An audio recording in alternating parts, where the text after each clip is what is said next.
Viewers, আসসালামু আলাইকুম। আজকে রান্না করব মুরগির মাংস কষা। এই জন্য প্রথমে কড়াইতে দিয়ে দেবো সাদা তেল। তেলটা একটু বেশি করে দিতে হবে। দিয়ে দেবে পেঁয়াজ কুচি, দিয়ে দেবে সমান পরিমাণ টমেটো। এখন পেঁয়াজ আর টমেটো ভালো করে ভেজে নেব। সমান পরিমাণ লবণ। লবণটা দেওয়ার কারণে টমেটোর তাড়াতাড়ি গলে যাবে। 1 চা চামচ হলুদের গুঁড়া, মরিচের গুঁড়া, একটু পানি দিয়ে কষিয়ে নেব।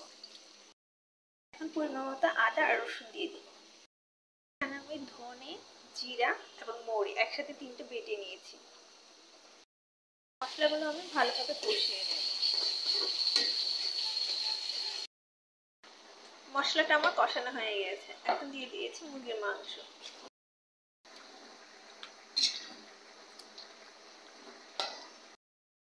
মাংসটা আমার কষানো হয়ে গেছে। মাংস থেকে পানি বের হচ্ছে। আলাদা করে তেমন কোনো ঝোল দেব না।